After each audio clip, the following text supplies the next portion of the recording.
Welcome to Women Who Walk. I'm Louise Ross, writer and author of Women Who Walk the book, the inspiration for this podcast. And just as I did for the book, here I'll be interviewing and unpacking the journeys of impressive, intrepid women who've made multiple international moves for work, for adventure, for love, for freedom, reminding us that women can do extraordinary things. You can find a transcript with pictures to each episode and my books on my website, louiseross.com.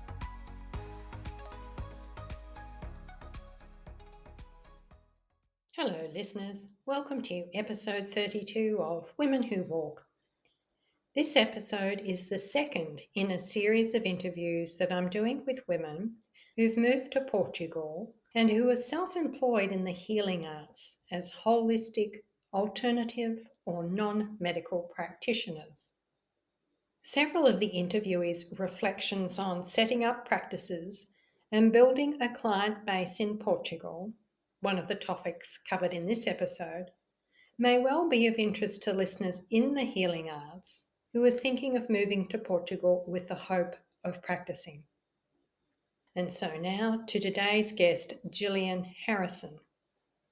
Gill is from Scotland, and you're going to hear that quite clearly in her Glaswegian accent. Incidentally, the paternal heritage of my last guest, Anglo-Brazilian Alexandra Clark, is also Scottish.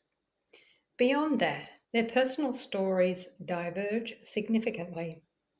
Although that said, just as for many people in the healing arts, both women experienced a significant life event that precipitated their pursuit of the healing modality they now practice. For Alexandra, it was a health crisis, and for Gill, it was the death of her mother to cancer. Interestingly, both women made country moves, Alexandra to the US and Gill to Hong Kong, that ultimately and synchronistically led them to teachers and training in the alternative therapies they now specialise in. In this episode, Gill makes the comment, something along the lines of, "There are no accidents in life. Everything happens for a reason."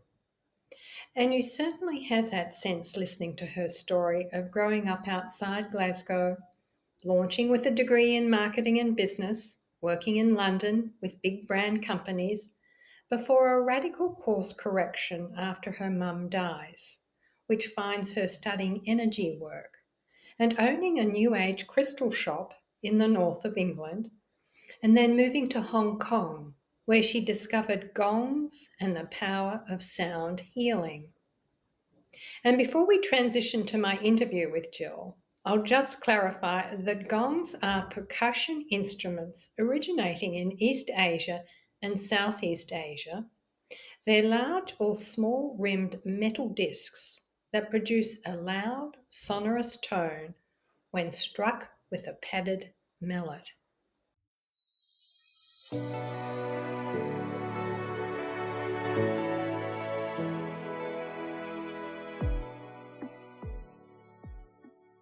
Welcome, Gill, to Women Who Walk. Hi, Louise. Thank you so much for welcoming me. And you are in Vietnam right now. And you're there for the summer, aren't you? Yes, I'm here for a month. We have a house here. It's my happy place. I love Vietnam. Any listeners, if you're ever thinking about coming to Asia, it's a fantastic country. I'm very fortunate because where the house is, it's very quiet. I look out on trees. I have a little pool. It's a complete oasis. But then if I go out of the driveway and turn right or left, then you're in the cacophony of motorbikes and market stalls and everything in Vietnam that you can imagine. So it's lovely to be able to have both, to retreat into my little area of calm, but also partake in what is a fabulous country with amazing food and the friendliest people in the world. Oh, wonderful. But you were born in Glasgow in Scotland and you grew up outside of Glasgow. Can you tell us a bit about your hometown and what it was like there in the 60s? I was born in 1967 and I grew up in a town called East Kilbride, which is 8 miles southeast of Glasgow. East Kilbride at the time when it was first created was Scotland's first new town. after the Second World War, Scotland created 5 new towns to take a lot of the overspill from the tenements in Glasgow that had been destroyed in the bombing. And East Kilbride was the first one in May 1947 to be created. And at the time, it really was state of the art. It was mainly council housing with front and back gardens, inside toilets, green parkland. It's well known now for having 60 roundabouts. It was planned to take cars, which back in the late 40s, early 50s was unusual, but also to allow pedestrian traffic and buses. It was built around an original dairy village. And there were settlements there from the Bronze Age, actually. So there's always been people living there, but now it's Scotland's 6th largest town. As a child growing up, it was a lovely environment for me. I'm the youngest of 3, but my siblings are 9 and 8 years older than me. But in our street, because it was young families coming in, it was largely couples with young children, so I was surrounded by children of the same age, even though my siblings were older. It was a very free and secure environment to grow up in, where everybody knew their neighbours. That sounds sort of ideal. Yeah. You mentioned that you have 2 older siblings, and your dad passed away, though, when you were a teenager, and it was just you and your mum because your siblings had already launched. What were your teen years like? I mean, was there a specific message or values that your mum passed on to you as the youngest child? Yeah, absolutely. I think every mother-daughter relationship has lots of strengths and lots of challenges as well. So my mother was born in 1925, and actually she had the claim to fame of being evacuated during the war at the age of 14, but also then signing up at the age of 17. And she went out to Palestine with the ATS. So she was in the army. Oh. That's quite unusual to have that experience on both sides of the war. She had always wanted to go back to the army. She loved being abroad. But her mother put pressure on her to stay back in Glasgow. So this is a background towards my upbringing. She was 42 when she had me, and my father was 56, 14 years older. Quite a big generational gap. My father used to go and collect his old age pension and his family allowance on the same day, which was lovely. For listeners, my mum's the same age as our queen. If she was still alive, she'd be 96. I think when you have that big generational gap as well, it's always a challenge. My father passed when I was 14. My siblings married and moved to college. So for 9 years, it was my mother and I at home from the age of 14 till I left to go to London at 23. I think in my mum's mind, she'd always thought that I was born to look after her in a certain way because I came later in life. My sister is still in my hometown. She never left. And my mum was very active within her life, and certainly my sister's children. But I think there was an expectation from her point of view that I would stay close as she was getting older. Also, her values in life were family, a happy marriage and family, and kindness. For her, aspirationally, marriage and family were number one, not career and education per se. But this was the 80s. We had Maggie Thatcher as UK Prime Minister. We had Joan Collins in Dynasty. And we had Madonna. And that's my context. It was very challenging sometimes to push for my ambitions, which were to be educated and to leave. Yeah. So in fact, despite your mum's values or ideas for you in the late 80s, you graduate with an honours degree in marketing and business admin. Did you pursue that line of study with a particular goal in mind? Yeah, and it's not that she wasn't for education. All of us went to university. She just wanted me to stay close to home and to have what she had, which was a happy marriage and a family life. Obviously, when you have a good university education, then it opens doors geographically. In those days, it wasn't as easy to travel as it is now, and communication wasn't as easy. You had one landline phone, and it was expensive to travel, so she knew that she'd miss me if I left. And of course I did. The day after I graduated, I went to London. What were you doing in London? I went to follow my career in marketing. I joined Clairol as a brand assistant. I then moved on to Revlon and worked on Max Factor makeup and Le Jardin perfume. So great fun. Early 20s, launching eyeshadows and lipsticks. But I was always restless, so I moved from London up to Newcastle because by that point in time, Revlon had been bought by Procter & Gamble. So I moved with P&G to Newcastle and then was headhunted by Nestle in April 11th, 1994. I went to Nestle to work in the world of chocolate marketing in York in the north of England. Sounds delicious. I did that for 10 years. And loved it. York is a lovely medieval town in the north of England. All of our advertising agencies were in London, so I went to London twice a week. I could still keep a connection with the city as well as living in the north. And it was great fun. A really, really creative and challenging job with big budgets, brands everybody knows. Made lots of friends who are still my friends to this day from those times. Then in the early 2000s, your mum has cancer and you decide to return home to help look after her.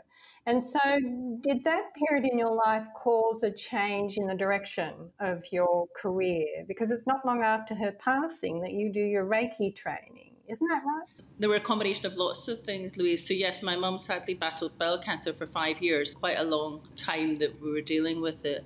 And towards the end of her life, I went back to spend some time with her. And at that point, I was early 30s. I was also going through a divorce from my first husband. And I think just being in that environment when you're watching somebody you love pass away, it makes you begin to question all the other decisions and aspects of your life. It was another year later before I did the Reiki training, but that was the beginning of me beginning to think, am I really living the life that I want to be living? I love my job, but it was very one-dimensional. I was married to my job. It's all I did. And I did want a family, and I did want a marriage. All the things my mother wanted for me all those years before. A year later, I did sign up to do a Reiki course just because it was about energy, and I was very aware of the fact that as my mum was passing, I was rather helpless. There was nothing that I could do to help her with that transition.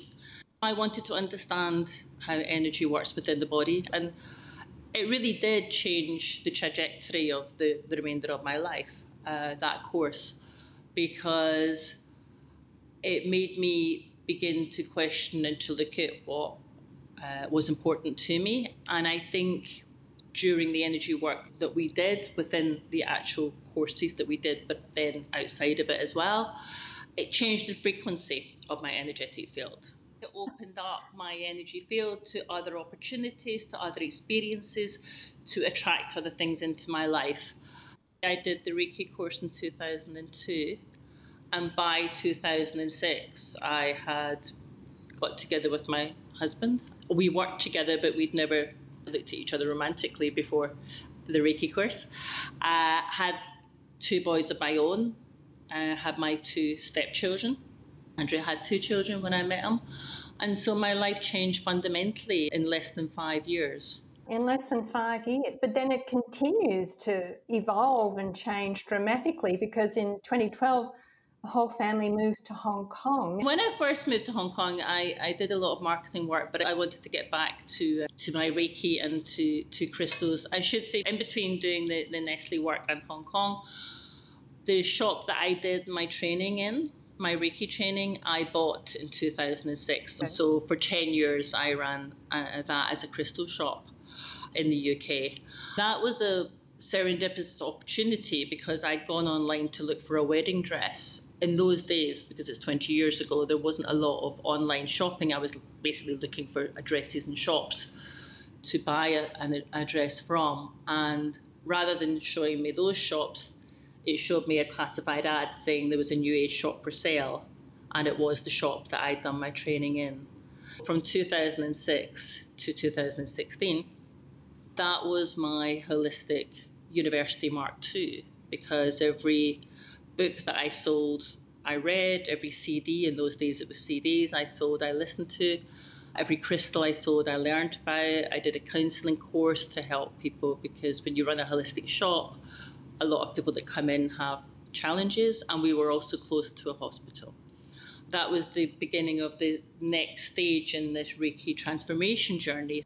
I'd gone from being marketing manager, no children, single career girl, to the witch in the village running this little crystal shop with all my children around me. Yes. And Hong Kong. What was your life like there?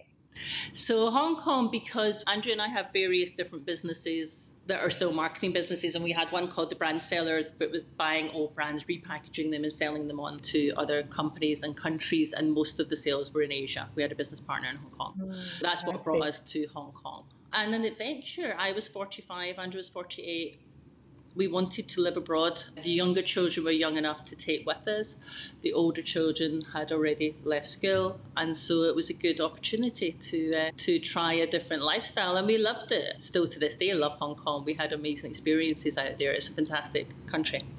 And the one thing that I know about you that you didn't mention there is that you lived on a boat in Hong Kong. I did, and we still have it, yes, because housing in Hong Kong is incredibly expensive, and especially as an expat, if you don't have Hong Kong residency, which we now have, but it's 7 years for residency for Hong Kong. So we bought a boat instead. But it's lovely every evening when you walk down the dock and climb onto your boat. You always feel that you're on permanent holiday, basically. And we're not sailors. But it was just an affordable way to live and an incredibly enjoyable one. Did you do any additional training while you were in Hong Kong? Yeah, when I moved to Hong Kong, initially I went back into marketing for a couple of years, but I wanted to go back to my holistic side. So I did another crystal course there. I began to buy and sell crystals. And one day I was invited to sell crystals at a Kundalini yoga workshop for the weekend. Can I ask you, Gill, who were you selling them to? Were you selling them to the Hong Kongese, or were you selling them to internationals in Hong Kong? To both. Hong Kong has a really good blend because the UK ruled for so long. There's a massive expat community, albeit slightly less so now, but when I was there, and a lot of the locals speak fluent English, and also the Asians are very into crystals and energy. Feng Shui comes from there. Reiki is Japanese. There's a lot of belief in the power of energy and the power of crystals. So I was selling to both. And my main supplier in Hong Kong is a Chinese guy. I used to sell all over the town. And so I was relatively well known for being the crystal girl. And I was approached to come and sell at this Kundalini yoga workshop for the weekend. And when I walked in, everybody's in white. And the lady who ran the event, Martha, she's a Canadian girl, she has the largest gong collection in Asia, and that was my first introduction to gongs and gong healing and sound healing. That weekend I heard the gongs, I experienced the gongs, and I began to participate, going to the events, and then began to train in how to use gongs as sound healing. Now, you and I met when you did a presentation to a group of expat women here in Portugal on the healing power of crystals. And at that time, you were also doing private gong sessions combined with Reiki, and I had several sessions with you. And we ended up talking about your idea of creating a holistic community of practitioners in the healing arts.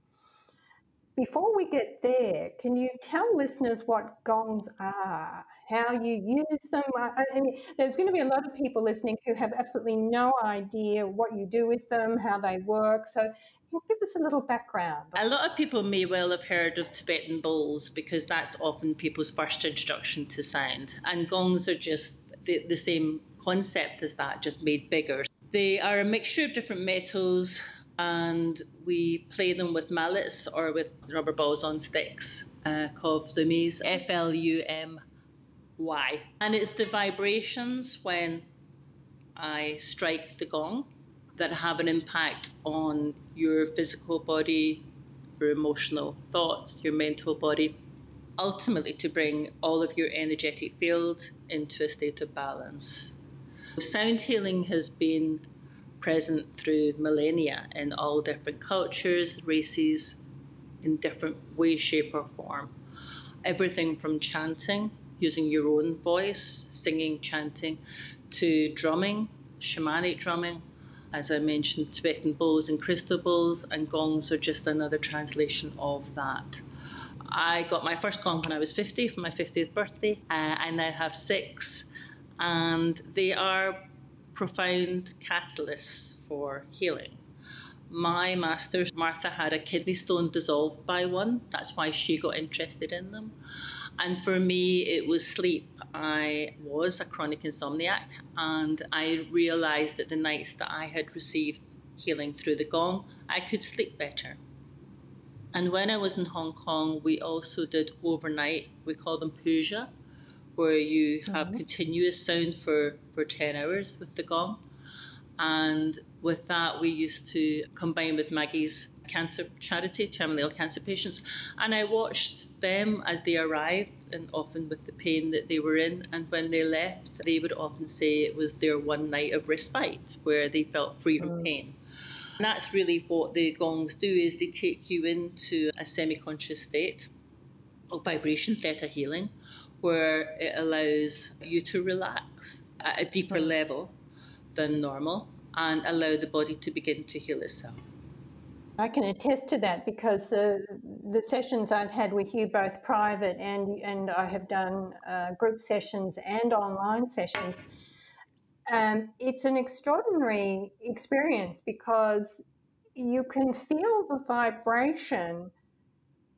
It moves through you, and as it does that, you do go into this deep state of relaxation. Now, you said it's a theta state of relaxation, and you're sort of in this semi-conscious state, somewhat aware of your surroundings.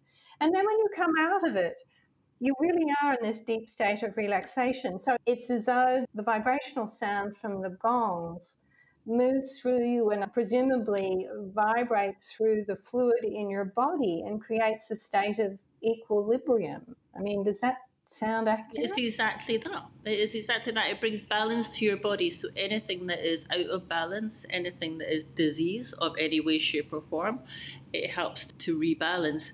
And I find gongs particularly good for emotional and mental health. Many studies that are being done or have been done on the effectiveness of sound healing on ADHD, on addiction, on anything where you can be really caught up in your head and behaviours on the back of that. And so it's very good to just help the nervous system calm down. Continuous use obviously improves it more and more. And so my role in this world is to help facilitate this, but also to encourage people to do it themselves as well. My aspiration is everybody has a sound healing mechanism of their own in their own home, just as we might have paracetamol or ibuprofen or whatever, and take their challenges and their problems to the gong or the crystal bowl and just play, because it's a very good tool for bringing balance into your life. You mentioned your initial introduction to your teacher and the cancer patients who, during the night sessions, were able to get at least a night of respite from the discomfort of the cancer. It takes us back to when you mentioned that you felt quite powerless to help your mum as she was dealing with cancer. It almost feels like there was something destined about this as a result of the experience you had with your mum as she was struggling, that then you have come to this place as a healer using sound. I think there absolutely is. I mean, I don't believe that there are coincidences in life. I think everything is absolutely for a reason. And we're talking about this whole journey, and I began with the conversation of my mum wanting me to have a family, a happy marriage, and to work with something that was to do with kindness and helping other people. And I went a roundabout route to get to that, but that's exactly what I'm doing now, and very happy doing so. So listen to your mum, boys and girls, listen to your mum. No, but it's interesting, the journey with this, and I hope that it can continue, because I'm specifically interested in cancer patients. Reiki now is used. If you're terminally ill in the UK, you can get vouchers to have free Reiki sessions, and I hope that there will be more acceptance within traditional medical field of the impact of sound, to the extent that we can go into hospitals and to provide a service like this to help with the emotional trauma that comes with any big illness. Indeed, I hear you. One of the things you've also manifested, which I touched on before we got into a deeper conversation about this, is the vision that you had to create a community of holistic healers here in Portugal. And we both live on the coast just outside of Lisbon. Can you share with listeners how easy or challenging it's been to create that community and have the Portuguese and the internationals been open to the various healing modalities offered by the community of practitioners that you've now gathered around you. I moved to just outside Lisbon in 2018, 4 years ago, and the first 2 years that I was there, I would take my gongs in the car and go up to Lisbon to go and play, which is no mean feat, actually. They're heavy. And that was challenging. I enjoyed it, and it was a lovely community in Lisbon, but there was no centre. It was primarily just different yoga studios. At the beginning of the pandemic, my aspiration was to create a holistic studio in our local neighbourhood. The first challenge was I was doing it in the middle of a pandemic, but it is now gaining a lot of traction. And my intention for the space is to create a proper community for expats and locals. The name of the studio is Enzo Space, and Enzo is Japanese for circle, but it's also calligraphy for the circle as well. It's all about the space within the circle, and that being the creative space for all transition and change to come from. That was the thinking behind the name of it. The last 2 years now, I've put together a team of healers and teachers from all different nationalities. We offer a lot of yoga, Tai Chi, Qigong in September, reflexology, massage, counselling.